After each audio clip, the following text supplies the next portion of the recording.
Hey guys, welcome back to Ballista Stories. Today we have a story posted by Tension via Discord, link in the description. So, without further ado, let's get right into it.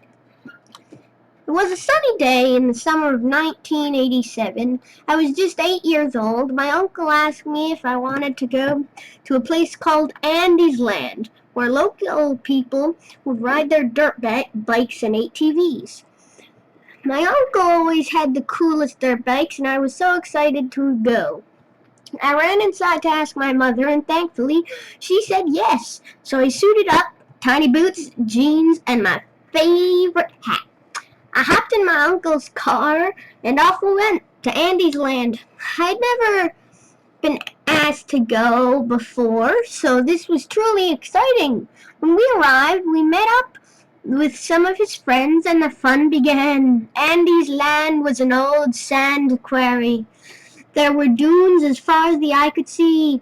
After a few rides, about 15 minutes, suddenly we hit a rock, and I was nearly thrown from the ATV, but was able to keep my grip on the driver, and he was able to keep his grip on the machine. Ooh. Dubs to you for being able to hold on to that ATV.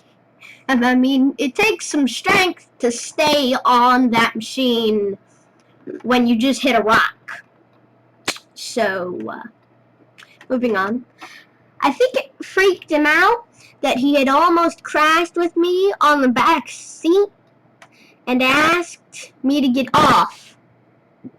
I don't blame him, but my uncle told me to go play out of the way for a while so that the adults could go hit the jumps and stuff. I was a little bummed out because, hey, I wanted to do jumps too, but he told me it was too dangerous and drove off. Yeah. I began exploring this mythical place known as Andy's Land. I had heard about my uncles talking about it for as long as I could remember, and I was finally here. I figured I might as well check this place out, so I started exploring on foot. After walking around for a bit, checking out old jumps, crashed, and abandoned bikes and ATVs. That's interesting. I don't think I've ever heard of anyone showing out abandoned bikes and ATVs, but okay. I came to the foot of a giant sandy mountain that had been carved from the hillside. I liked climbing things, and this seemed like something I could and should climb. So up the side of the cliff I started. It was easy going at first, not too steep, and before I knew it, I was nearly at the top. This hillside had to be at least 100 feet tall. It was probably the tallest thing I ever climbed.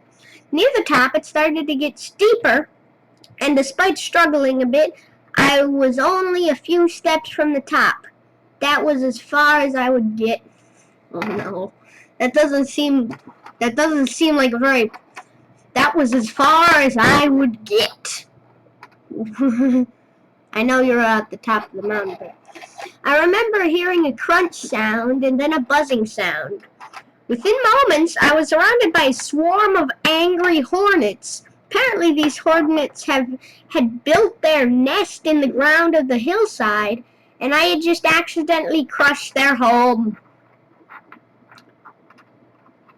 Those hornets need somewhere to live, you know. They were unpleased by this and began a full-on assault.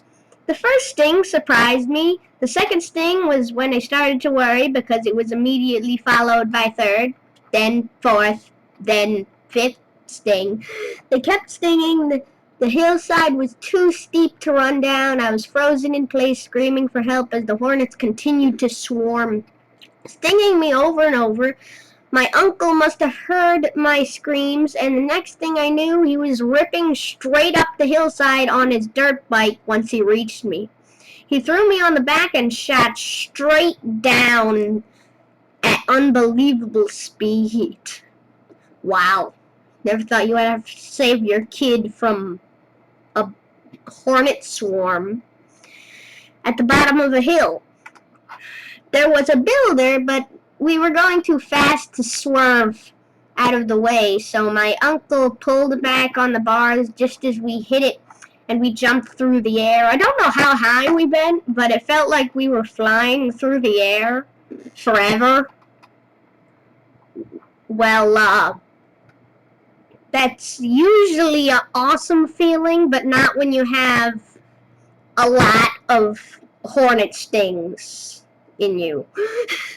We landed with a thud and drove straight back to the truck. In total, I was stung 47 times. Wow. How long did that take? I was swollen and crying. The pain was extreme. After raiding the cooler for ice and applying it to the stings on my face and arms, we packed up and started heading home. I remember saying to my uncle, I guess climbing hills is just as dangerous as hitting jumps. Well, only if the hill is as steep as, well, a wall, then you could fall off. He said, yeah, well, if there's a way, there's no doubt that you'll find it. That was the last time I rode on a dirt bike. Yeah, that would be my last time riding on a dirt bike too, because I wouldn't want that to happen to me. So, yeah. And that's the end of this story, and hope you have a great day, and bye!